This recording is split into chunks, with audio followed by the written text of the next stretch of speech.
Several bloggers and activists, many of them atheists, have been murdered in Bangladesh in the last year after posting views on social media critical of radical Islam. Other bloggers and secular activists are also being singled out and are on a hit list, targeted for death.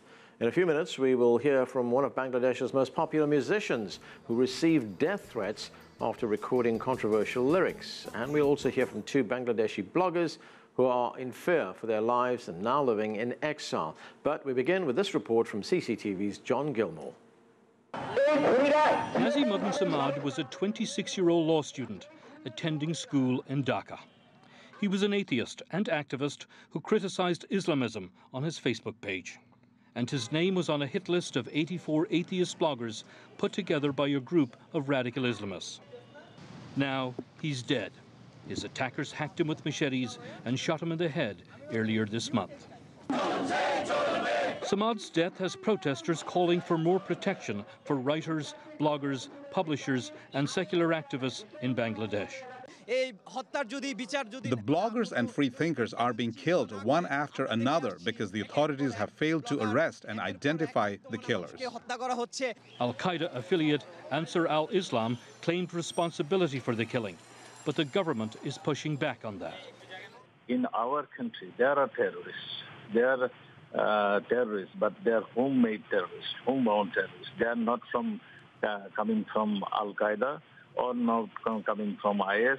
However, the brutal attacks against the atheist and secular bloggers are believed to have been carried out by suspected Islamic extremists. Extremists who want vengeance against those daring to challenge Islamic fundamentalism. Samad's death brings to at least 6 the number of writers who have been murdered in the last 14 months in Bangladesh. Writers like Shahrir Kabir, who knows the threat too well.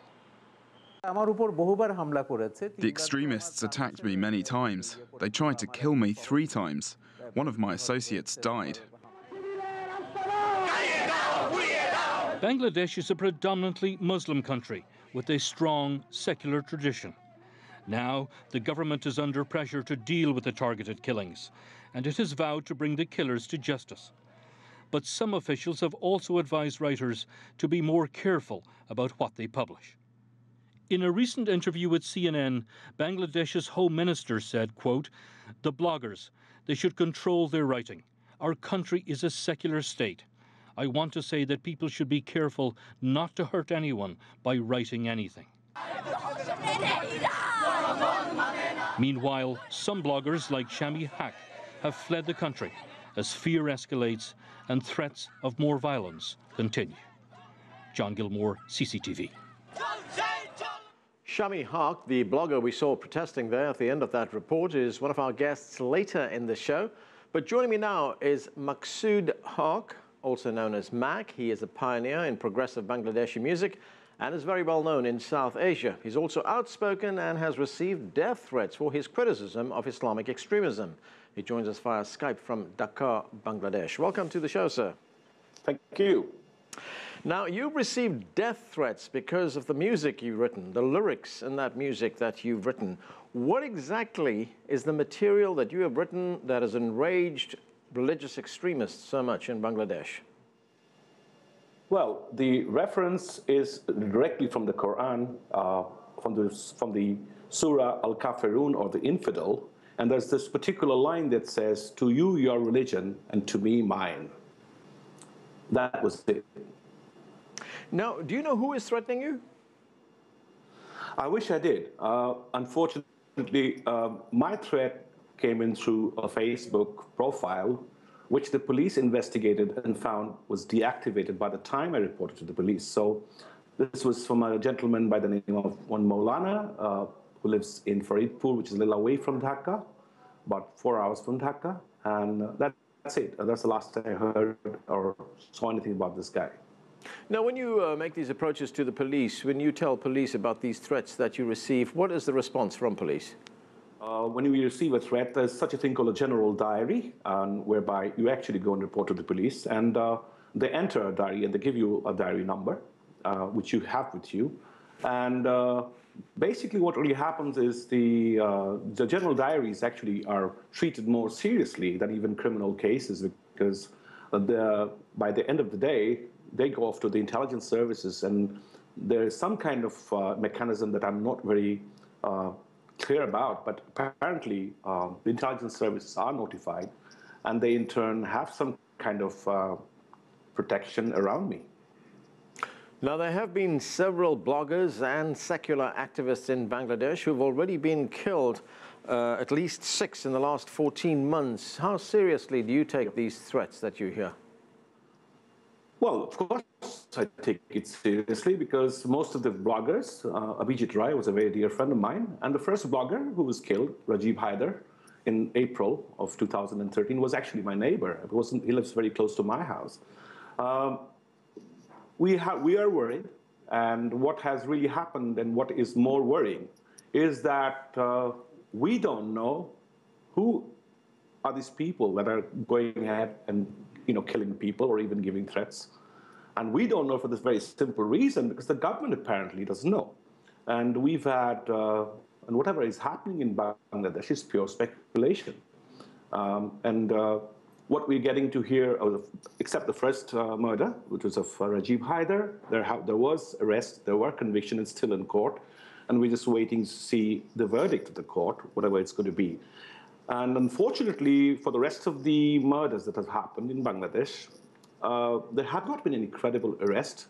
Some people have been randomly picked up, and then we get to hear different kind of stories about sort of militant groups and fundamentalist group who are working in tandem to create a political or a very serious law and order situation. We have been enveloped by a fear psychosis that is troubling the nation because this is a country where we prefer to, live and live, and we are a very peaceful people. Apparently, there is a list that is being circulated by extremists. There are 84 names on this list of people that are being targeted. Do you know if your name is on that list? No, I'm not interested to know because even if it's there, I don't care. And those lists, again, themselves are not credible. There have been names, random names, and sort of similar, sort of generic letters, threat letters going around everywhere to the media and to the persons concerned. It's just to kind of silence some critics, and we're going through some very serious domestic political situation, and it could well be that some people like us who are, say, very vocal about the trial and execution of the war criminals of 1971. Are been sort of socially maligned by extremists with various kind of propaganda saying we're atheist and stuff like that. And that in itself, but the lists themselves are not very credible. I'm sorry. No, they're not. When we look at who is responsible for this, the last victim was a law student called Nazimuddin Samad. An Al-Qaeda offshoot called Ansar Al Islam claimed responsibility for his murder. The Bangladeshi Home Minister says that these are homegrown extremists. There are no foreign activists who are taking part in these murders. Do you think he's right? Who's responsible for this? Are they Bangladeshis? Well, as far as we're concerned, I mean, there isn't any foreign terrorist in Bangladesh. Definitely, the modus operandi and the way they've gone about and they've disappeared suggests a very, very local involvement. Whether or not these groups are one way or the other aligned to Al-Qaeda or even ISIS, we don't know. Again, pure speculation. But as far as the government is concerned, it's continued to deny that there are any transnational groups in Bangladesh. And other than that, my personal feeling is these could be sort of Al-Qaeda wannabes. There are lots and lots of young radical Muslims going around, and they could be just pretending to be Al-Qaeda. But Al-Qaeda or the other international, transnational terrorist groups or fundamentalist groups that we know of, the kind of equipments they have, the kind of logistics they have, the kind of weapons they use, no, none of that is available in Bangladesh. At least if they were, this would be a huge problem. We see no evidence of those weapons.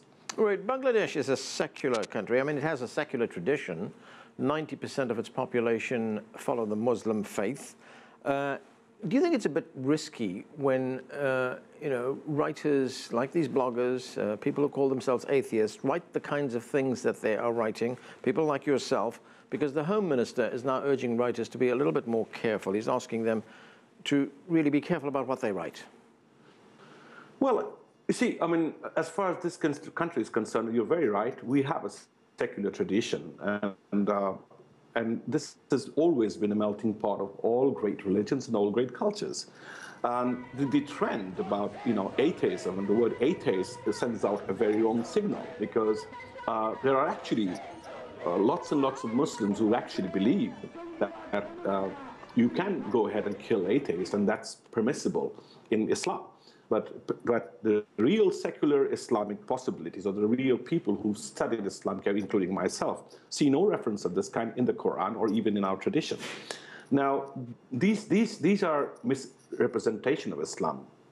We are also at fault. People like us, our atheist friends or our secular friends, we have been writing things on our blogs which are actually nothing new. These have been around. This sort of propaganda against the Prophet Muhammad or the Quran or Islam have been around in the public domain since the time of the Orientalists, you know. And what they're really doing is bringing in these issues, translating them in Bangla, not their own argument, not their own intellect, somebody else's, and they're putting them up without any kind of restraint. And yeah, I mean, if you are going to upset a lot of people, you may actually end up making more enemies than you can handle. So some of our atheist friends have done that, and they continue to do it. It's sort of a radical atheism versus radical Islam. But we as people are peace-loving. We do not want frictions. We do not want any hostility, and we respect each other's religion. And secularism being the core value of our system, we've always lived in harmony all our lives with each and every kind of religion. And with the Muslims are the majority. They have a sentiment, whether it's right or wrong, no matter how obscure the value system may be. We do have a responsibility to be respectful to their most idiosyncratic views, you know. So that is something probably the government is trying to emphasize. It's not really saying stop writing or stop blogging or stop the resistance. It's just trying to say be reasonable in what you write, which I think is very fair. Okay, Mac, we're going to have to leave it there. Thanks for joining us. That was Maqsood Ahmed talking to us from Dhaka in Bangladesh.